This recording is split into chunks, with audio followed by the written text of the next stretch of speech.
Hello and welcome to Booking Through Life. I'm Mary, and today I'm doing my first week of Jane Austen July 2023 check-in.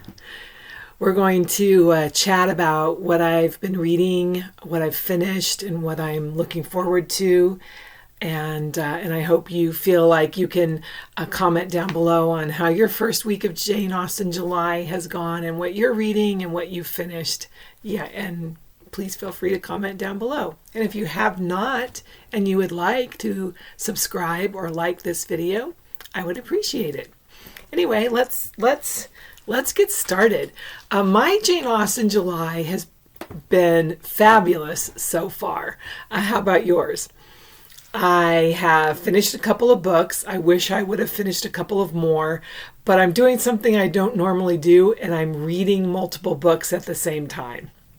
So it's taking me a little bit to get through some of these. And one of them is a chunker. So here we go. Here's what's going on and what's happened.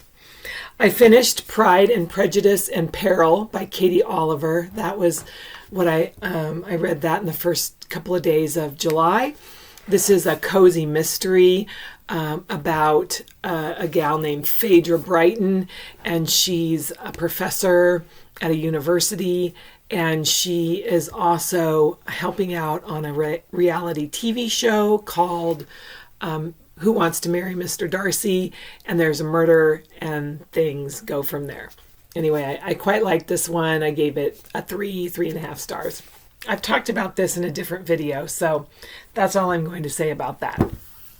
But that just kicked it off to a good start.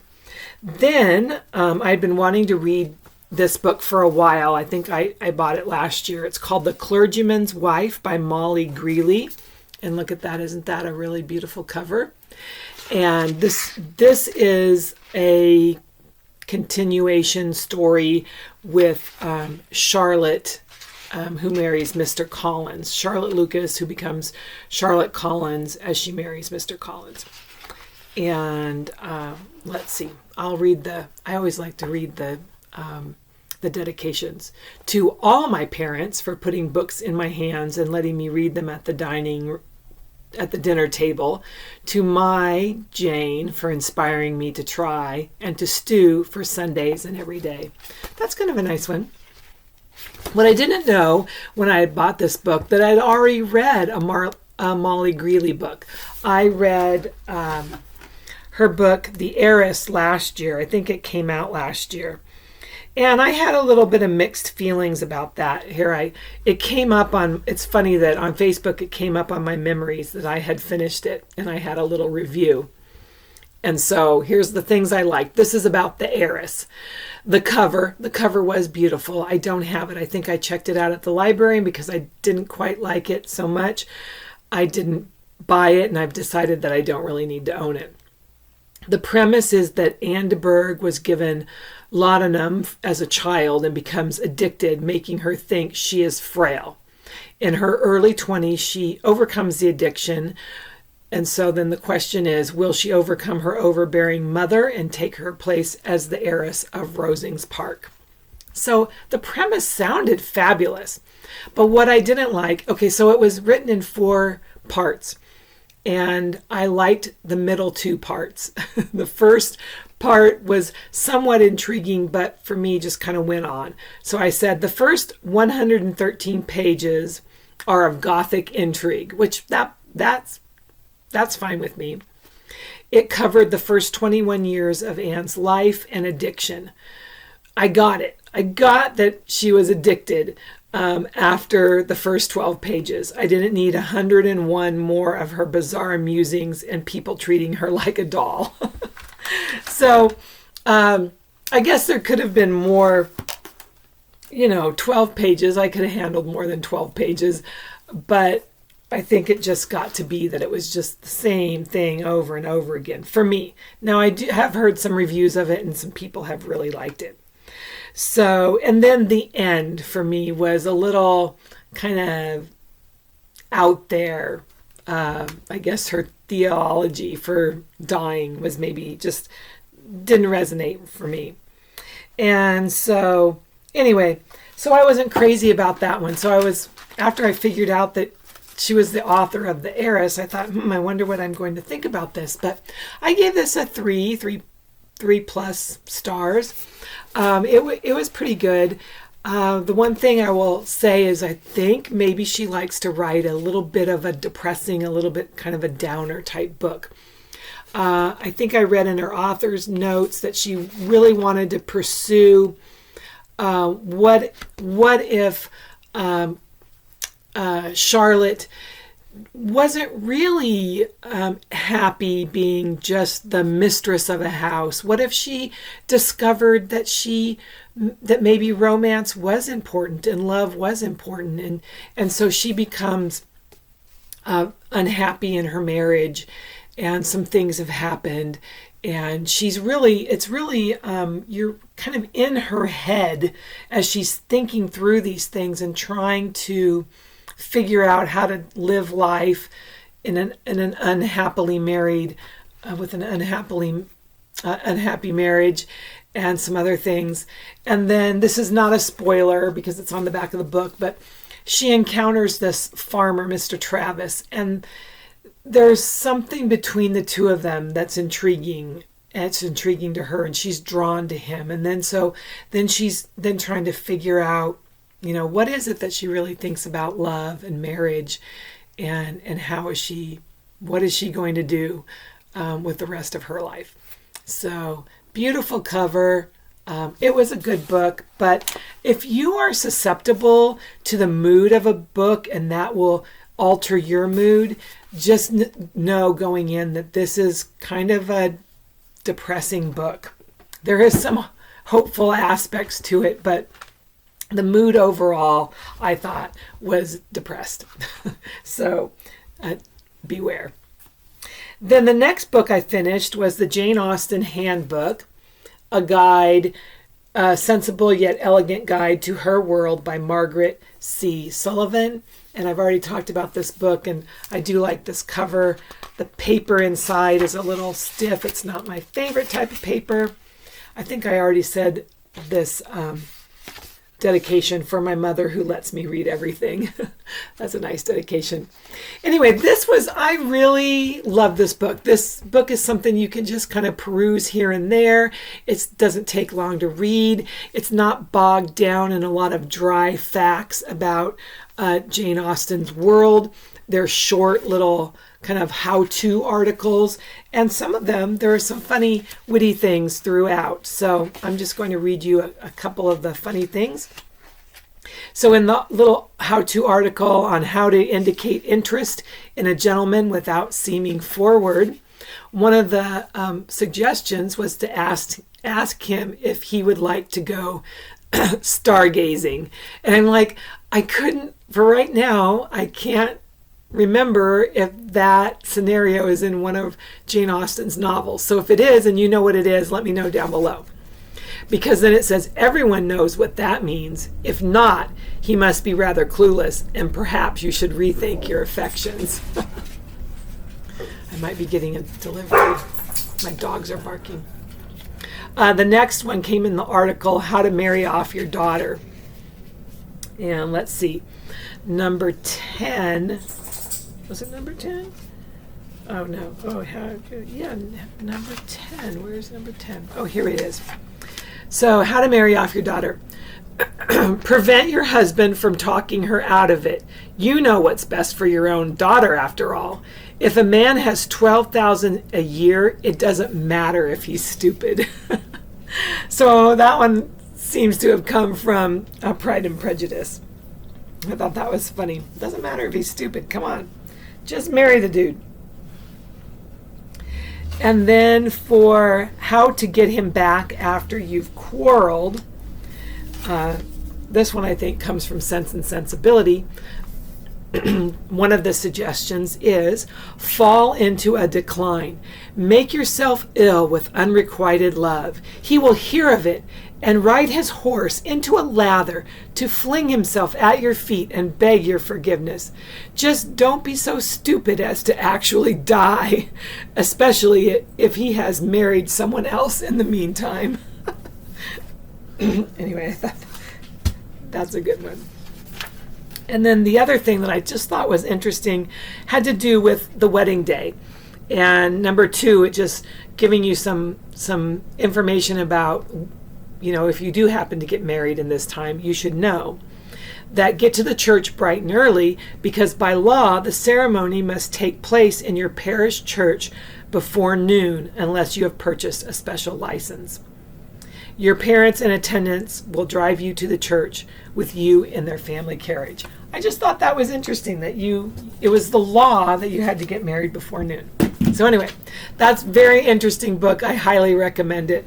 Last year, I read another little book, and it was Jane Austen's Guide to Good Manners, and it's kind of just a little one with little chapters too, and that was a super good book as well. Highly recommend both of those books. So those are the books that I finished. Now I'm almost finished with the Jane Austen Escape Room book, and this book is beautiful. Marjolaine Bastion just is a gorgeous illustrator. For me, the puzzles, some of them were super simple, some of them were fun, some of them were a little bit, I was like, this is too much work. And the storyline that kind of goes with the puzzles wasn't great. I mean, it's not a very big book, but anyway, I was a little bit disappointed with this book, but it is beautiful. And so I'm not sad that I bought it, but I just wish it would have been a little bit better. Then the next thing I'm still in the middle of is the Jane Austen devotions, and those were compiled and written by Stephanie Woolsey. And these have been pretty good. Some of them are kind of mediocre, or, it's just kind of a truth. And some of them have really kind of hit me where I needed to be hit. One of them had to do with social media, of all things, and it was in the virtue of steadiness. And here I'll just say, this is by no means a criticism of the wonderful advances in communication ushered in by social media and networking. But as with Emma, the danger lies in the ever-present possibility of distraction, in doing every job halfway and looking for entertainment to rescue us from the task at hand. And so Emma was the little story blurb, and they talked about how she never really finished things as an artist or a musician. And so that one really spoke to me, because sometimes I can be on social media a little bit too much, or if I'm bored, I just want to look at my phone and I want it to entertain me in some way. So I thought that one was good. And there was a couple of other ones that really hit home too. So, and this is beautiful. So I recommend this one. The next book. So did I say this? I think I did, that I'm reading like multiple books at the same time, and here's one of them. I don't count that one because that's just a short little 5 minutes in the morning every day. But I'm reading The Particular Charm of Miss Jane Austen by Ada Bright and Cass Grafton. And look, that cover is really cute too, and it's got some things that play in: a cat and the cross necklace and a dog, and then it's just really pretty. And this is a time-traveling book, and it's Jane Austen gets stuck in Bath, and Rose Wallace, who lives and works in Bath, she's trying to save her and get her back into her own time period, because she hasn't written any of her books yet. And what would the world be like without Jane Austen books?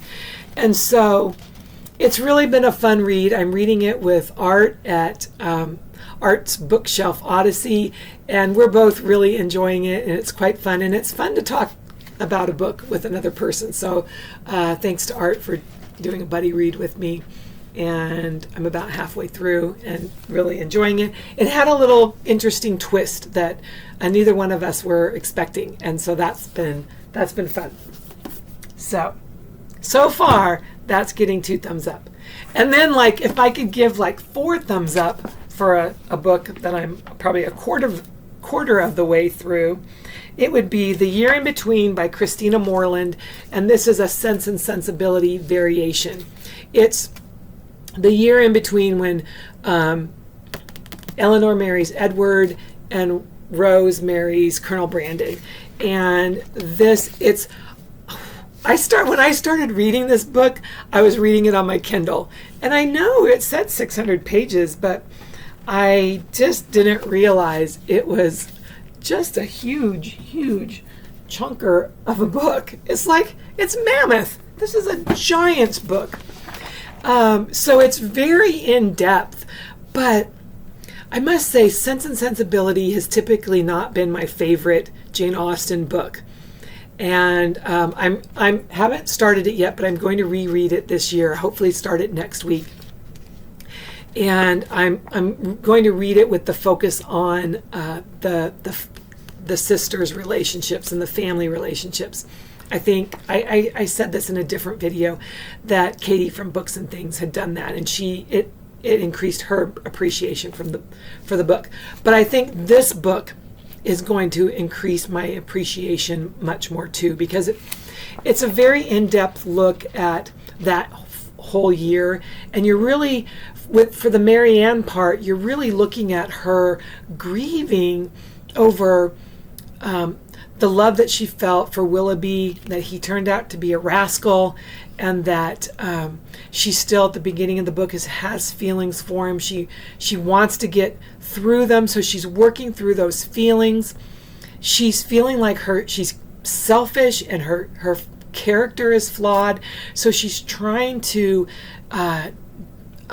transform and develop her character, and at the same time, Colonel Brandon seems very standoffish to her and seems to treat her in a different manner, and she thinks he's just like repulsed of her. But she's starting to see him in a different light, and she's wondering if maybe he's kind of feeling the same way, a little bit confused about maybe his feelings towards her. And it's just really fabulous. And then the storyline with the sisters and the family, you're getting more of Margaret, the youngest sister, and now Marianne is in that older sister role with her as Eleanor and Edward have married. And then Eleanor and Edward are settling into married life at their, whatever the name of their Colonel Brandon's estate is called, and Edward's the clergyman there, and their relationship is maybe a little bit tweaked, and you're seeing them kind of blossom and come alive and be more open with one another, and so that's really fascinating and really neat. Edward's family is involved, and they are awful. And so that's kind of hard, but sometimes families aren't what we want them to be. And sometimes we have to deal with those hard family members, those members that aren't easy to get along with. And so we're seeing that, and that's fascinating. We're getting a glimpse into their servants too, and their relationships with their servants. And so far, it's just been really good, and I've really enjoyed the comments from. I'm doing it as a group book read. I didn't mention that, with Kate at Kate Howe, Chelsea at VoyageofaTimeWanderer, Petra at Petra U, and Amy of Hearthridge. And man, they have fabulous comments. We're doing this on Voxer. I'm doing that as well with my other buddy read on Voxer, and it's just really interesting to see other people's takes on it and to talk about it and discuss it. And I think so far the three of us who've been commenting so far have come to the conclusion that we're mostly like an Eleanor, but we all have a little bit of Marianne in us. So very fun. I hope this continues to just be as fabulous as I think it's going to be. It might end up being a favorite book of the year. Anyway, so I could go on about that. So good. Then the other book that I'm in the middle of reading was at the beginning of I think it was the first 10 days. The group read for the Jane Austen July was Northanger Abbey. I read that last year, so I've been reading the Marvel comic edition. I only have the 4th out of the 5th comic. So I checked it out at my library. And so I'm reading it on Hoopla. And I must say, it's very good. The way they've done it, you don't really feel like you're missing out on much. It's not like there's big holes in what's happening. I'm going to go backwards. It's beautifully illustrated. The colors are just, I hope you can see it good enough, are just fantastic. The only thing for me is that, like I'm reading it, I've got to expand it and then find the text and read it and then move it over. And so I'm not enjoying that experience as much. I haven't gotten to my portion where I have the book. So I really want to get the full bind up of it, because I think once I get to my comic book portion, I think I'll enjoy it much more. So it's taken me a long time to get through it. It's only 112 pages and I've been reading it for over 10 days. So like I said, I just think that if I'm going to read a book, I'm gravitating towards these. And, and I was reading this one as well. So I was reading those over Northanger. But I want to get through Northanger so I can get to my Sense and Sensibility. So this is on the horizon. And then once I get through the Particular Charm of Miss Austen, I'll probably read the late Mrs. Willoughby murder mystery. So those are my reads. And then, this is getting long, sorry. Then I've watched Pride and Prejudice, the Greer Garson version. Oh, I've not watched this. I didn't grab the other one. I've watched the BBC, I think it's the 1980 version of the TV series. I watched Bride and Prejudice. And I'll just say, I had no idea that the Mr. Darcy character is the main character from Virgin River. Oh, that was such a cool surprise. And there was a few other people in here that I'll talk about it later, but in a different video. But there's a few other people in here that star in this movie that I hadn't realized before this viewing that they were in it. And then I've watched the Colin Firth Pride and Prejudice version. So I'm watching a lot of Pride and Prejudice because I'm getting ready. I'm watching them all afresh so I can present a video of my ranking of the Pride and Prejudice and maybe even the Mr. Darcy's. And I don't know, I haven't quite decided what I'm going to talk about, or if I'm going to branch it out into different videos and rank the Darcys or rank the characters. So haven't quite decided what I'm doing on that, but I'm enjoying watching Pride and Prejudice and I haven't gotten tired of it yet. They're all a little bit different, so it's all good. So that's my Jane Austen July start. Hasn't that been a good one? I hope you're having as much fun as I am. And let me tell you, if you are still here, and I don't care where you're at, when I got this book from Amazon, it came damaged. I don't know if you can see it, but it has a little bit of water damage.